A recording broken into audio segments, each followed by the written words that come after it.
सत्य और संघर्ष एक सिक्के के दो पहलू हैं जो कभी जुदा नहीं होते। इतिहास इसका गवाह है तो वर्तमान इसका परीक्षण। दोस्तों, ऐसा आदि अनादि काल से होता रहा है। जब जब परमात्मा या फिर उनके कृपा पात्र संत महापुरुष अवतार रूप में इस धरातल पर पाखंडवाद को खत्म करने और अपना सत्य ज्ञान बताने के लिए आते हैं तो जनता उनका पुरजोर विरोध करती है। आज हम इस वीडियो के माध्यम से आपको बताएंगे कि 600 वर्ष पहले कबीर साहेब जी का उस समय के हिंदू व मुस्लिम धर्म गुरुओं ने किस प्रकार विरोध किया था। दोस्तों, कबीर साहेब जी को 52 बार, जी हाँ 52 टाइम्स उनको मारने की कोशिश की गई, उनको यातनाएं दी गई। उन्हीं में से कुछ यातनाओं का जिक्र आज हम करेंगे, लेकिन उससे पहले इसके पीछे का कारण जान लेते हैं कि ये यातनाएं उनको क्यों दी गई थी। दोस्तों, कबीर जी ने धार्मिक और सामाजिक पाखंड का विरोध किया व सद ग्रंथों में वर्णित सत्य भक्ति का प्रकाश फैलाने के लिए जगह जगह अपना अमर संदेश सुनाया। जहाँ शास्त्र विरुद्ध साधना कर रहे हिंदुओं को उन्होंने अपनी वाणियों द्वारा जगाया कि 3 देव की जो करते भक्ति उनकी कभी न होवे मुक्ति, तो वही मुसलमानों द्वारा की जाने वाली हत्याओं का भी उन्होंने विरोध किया। कबीर दिन को रोजा रहत है, रात हनत है गाय, यह खून वह बंदगी, कहूँ क्यों खुशी खुदाए। कबीर जी की इन्हीं खरी खरी बातों का परिणाम निकला उन्हें खत्म करने की साजिश, ताकि हिंदू व मुस्लिम धर्म गुरुओं की पोल आम जनता के सामने न खुल जाए। दोस्तों, कबीर जी को खत्म करने के इस कुकृत्य का अगुवा था शेख तकी। दरअसल शेख तकी मुस्लिम बादशाह सिकंदर लोधी का धार्मिक पीर था। वह कबीर जी से ईर्ष्या रखता था क्योंकि सिकंदर लोधी कबीर जी के प्रशंसक बन गए थे। इसी ईर्ष्यावश शेख तकी ने हजारों मुसलमानों को इकट्ठा करके कहा कि इस कबीर को उबलते सरसों के तेल के कढ़ाई में डालेंगे, यदि नहीं मरा तो हम इसको भगवान मान लेंगे। तेल की कढ़ाई को उबालकर कबीर जी को बुलाया गया। वहाँ सबकी मंशा देखकर कबीर जी खुद उबलते तेल की कढ़ाई में विराजमान हो गए। सभी इंतजार में थे कि कबीर जी जल जाएंगे। उस समय गर्दन कबीर जी की बाहर थी, बाकी शरीर गर्म तेल में था, लेकिन फिर भी कबीर जी उबलते तेल में ऐसे बैठे रहे जैसे ठंडे पानी में कोई बैठता है, और यह संदेश दिया कि वह अविनाशी है। इससे क्षुब्ध होकर शेख तकी कबीर जी से माफी मांगने की बजाय उनसे और ज्यादा ईर्ष्या करने लगा, और एक बार फिर योजना बनाकर शेख तकी कबीर जी को मरवाने के लिए उनको बांध जोड़कर ले गया और जाकर एक गहरे झेरे कुएं में डलवा दिया। फिर वहां पर इकट्ठा किए हुए हजारों व्यक्तियों से उस गहरे कुएं में मिट्टी, कांटेदार छड़ी, ईंट, गोबर आदि डलवाकर कुएं को 150 फीट ऊपर तक पूरा भर दिया। सबने खुशी मनाई कि आज तो काफिर को खत्म कर दिया। जिसके बाद शेख तकी हाथ मुंह धोकर सिकंदर लोधी के पास गया और कहा कि राजा, कर दिया तेरे शेर को समाप्त। उसके ऊपर इतनी मिट्टी डाल दी कि अब किसी भी प्रकार बाहर नहीं आ सकता। राजा सिकंदर उनकी बात को समझ न सका और पूछा, पीर जी आप किसकी बात कर रहे हो? शेख तकी बोला, तेरे कबीर अल्लाह की, और किसकी? हमने इसको कुएं में डालकर खत्म कर दिया है। राजा ने कहा, क्या बात करते हो पीर जी? कबीर जी तो अंदर कमरे में बैठे हैं, वह तो कहीं पर गए ही नहीं। उसके बाद शेख तकी ने तुरंत अंदर जाकर देखा तो कबीर जी अंदर कमरे में आराम से आसन पर बैठे हैं। इतना सब देखने के बावजूद भी शेख तकी और अन्य धार्मिक गुरु पीर नहीं मानते भी कैसे? उन्हें तो भगवान से ज्यादा समाज में अपनी पद प्रतिष्ठा और महिमा के कम होने की चिंता थी। तभी तो कबीर परमेश्वर कहते हैं, राज तजना सहज है, सहज तरिया करने, मान बढ़ाई ईर्ष्या दुर्लभ तजना किए। बार बार इस तरह के विफल प्रयास करके सभी परेशान हो गए।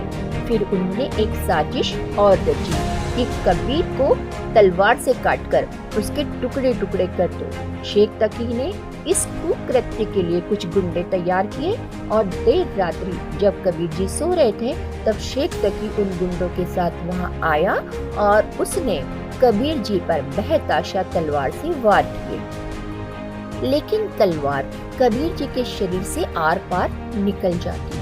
फिर भी अनगिनत वार कर उन्होंने कबीर जी को अपनी तरफ से टुकड़े टुकड़े करके मृत समझ लिया। लेकिन समर्थ को कौन मार सकता है। जब शेख तकी और वो गुंडे चलने लगे तो कबीर जी ने पीछे खड़े होकर आवाज लगाई कि शेख तकी, आज कुटिया पर आए हो तो दूध पी के ही जाना। सभी ने सोचा कि भूत आ गया, जिससे सब भयभीत हो गए और डरकर भाग गए। लेकिन दुष्ट व्यक्ति अपने स्वभाव से कभी बाज नहीं आता। उसकी दुर्बुद्धि उसे सत्य स्वीकार करने ही नहीं देती। शेख तकी ने फिर एक षड्यंत्र रचा और अपने अन्य साथी मुल्ला काजियों से कहा कि कबीर को गंगा में डुबोकर मार देते हैं, न रहेगा बांस न बजेगी बांसुरी। सभी की एक राय बन गई। 4-5 मस्तंडों ने कबीर जी को नाव में बैठाया, उनके हाथ पैर बांध दिए, उनके गले में तोक डाल दी व बीच गंगा दरिया में जाकर उन्हें जल में पटक दिया। लेकिन क्या होना था, कबीर जी को लगाई हुई सभी बेड़ियां टूट गई और वह जल पर आराम से बैठ गए। जिसके बाद शेख तकी ने आदेश दिया, इसे पत्थर मारो, बचना नहीं चाहिए आज। सभी लोग उस मूर्ख शेख तकी के बहकावे में आकर अपने ही परम पिता के ऊपर पत्थर बरसाने लगे।